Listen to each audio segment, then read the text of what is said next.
Chris is in Paddington. Chris, what would you like to say? Well, as the former UNRWA spokesman from 2007 to the beginning of 2020, I would like to make several very brief points. Just to clarify, spokesman in Gaza for UNRWA. Well, I was a spokesman for the whole of UNRWA. UNRWA works in Syria, the West Bank, Jordan, Lebanon, in Gaza. So I spoke for Gaza, indeed, and I went there many, many times. And the places which are now under these £2,000 bombs, I've been in many of these places, and I've heard it was my job to deal with the sorts of accusations that you've been discussing, James, on your programme about the UNRWA workers, etc. Take your time then, Chris, please. Well, the first point I'd like to make is that UNRWA is implementing a zero-tolerance policy and always has done. I saw it from the inside against these infringements of neutrality. So before the UN investigation being handled by the Office of Internal Oversight in New York has even finished its investigation, UNRWA has sacked these workers. 9 of them are alive. They've been sacked. 1 is dead and 2 are missing, we believe.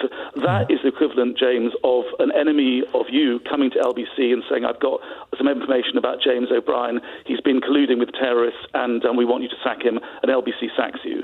So UNRWA has opened... And stop paying everybody else on the payroll as well. They'd stop paying Nick Ferrari, they'd stop paying Ian Dale, everyone else would stop getting paid after I was sacked. And all your listeners as well, the people, the beneficiaries, as it were, who are benefiting from programmes like yours, yes. And let's make no mistake, and it's a good point, not only has UNRWA has taken this very robust action, opening itself up to compensation claims, let us be clear, the British government and others seem to be supporting this, because one has to ask the question of the British government, what do you want to achieve, given that the staff members have been sacked, even before there's an internal investigation? If that comes back and says, yes, they were doing this, are you going to, well, where does that leave your aid? Yes. There's no answer to the question. It's poor donorship on behalf of Britain. It's not made it clear to UNRWA what it's got to do to get this aid reinstated. And to be clear, aid from Britain to UNRWA in 2018 was 70 million, and last year it was nearer 20. Right. It's already been massively reduced. Yes. So there's actually that issue. It is punitive and disproportionate. And I say it's punitive, James, because I've been to those food distribution centres.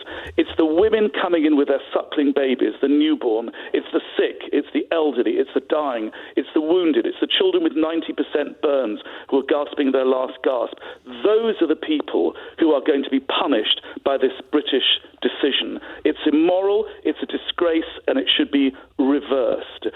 Can you...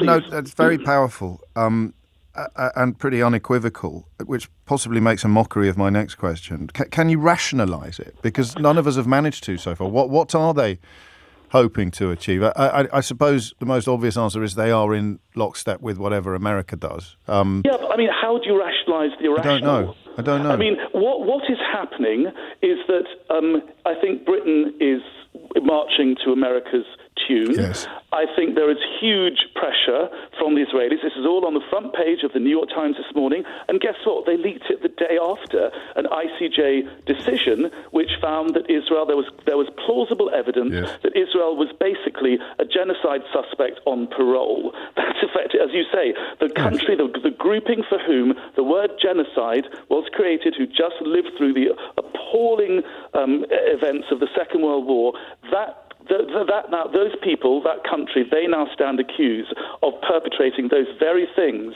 Now, that's a very serious... Plausibly accused. Just to clarify, that wasn't my analysis. That was Una Hathaway, a professor at Yale Law School. That's what the court absolutely said. So yes, it's very hard to rationalise this. But the other point I'd like to make is we've all had our hearts broken by the kibbutz Nakim, the people on the kibbutzim near Gaza.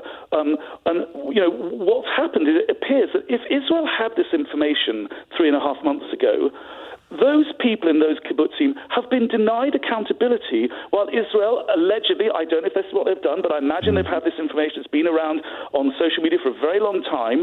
They've withheld that from the UN to do a proper investigation, to get justice and accountability for those poor souls in those kibbutzim, in order to do some news management, cynical news management, the day after this decision by the ICJ. They come out with it in order to knock the headlines about genocide off the front pages. If that's what's happened, if Israel has had this information for 3.5 months, it's cynical news manipulation to protect the likes of Benjamin Netanyahu, who, as we heard in the court 2 weeks ago, was inciting genocide. He talked about the Amalek genocide. He invoked it, which is in the I think it's the first or the second book of Samuel, in which God tells Saul to go and kill the Amaleks, all children, all babies, all cattle even. It's pure genocide. And we had pictures in the ICJ court of not just Benjamin Netanyahu saying this, we had then cut to video of IDF soldiers on the ground celebrating the Amalek genocide. There was a clear link between the leadership of the army and the army on the ground doing this. It's appalling. It's shocking. As you say, how do you rationalise something so extraordinary? And I'm afraid to say that when you look at what the British government is doing in punishing the agency, I mean, the other important point, carry on. I said take your time. 13,000 UNRWA staff today. These were 12 bad apples. The 13,000 staff, I'm speaking to them in Gaza all the time. They are appalled by this.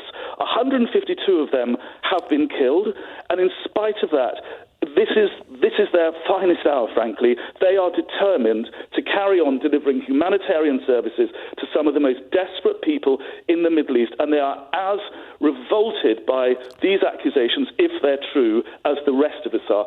That is the agency with Rishi Sunak and the government has decided to punish. It is immoral and it is unconscionable. I mean, in conclusion, Chris, you've used the word cynical a lot to describe news manipulation. Cynical, but successful. I'm afraid to say it is. I mean, how much time have you dedicated to it on your programme on LBC today? Yes, it's inevitable. It's a story of the day, and journalists have to cover it. And by the way, let me absolutely say, I have no proof that Israel has held on to this information for 3.5 months. I'm saying if that is true, and it'd be very interesting to ask Mark Regev and the other people who come on your programme, how long has Israel had this information?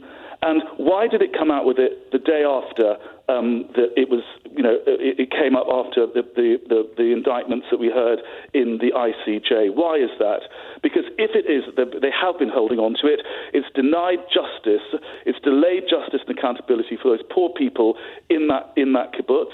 And it's also, frankly, news manipulation, which is appalling. Well, there is a difference, I suppose, between reflecting the reality of the story and wading in wholeheartedly on the side of the decision to withdraw the funding, which is morally and philosophically and ethically, I would argue now, particularly having heard from you, completely unsustainable. But we're not talking about journalists who share their thinking, really, just their conclusions. Chris, I've now realised Chris Gunness, former UNRWA spokesman from 2007 to 2020. Thank you for that.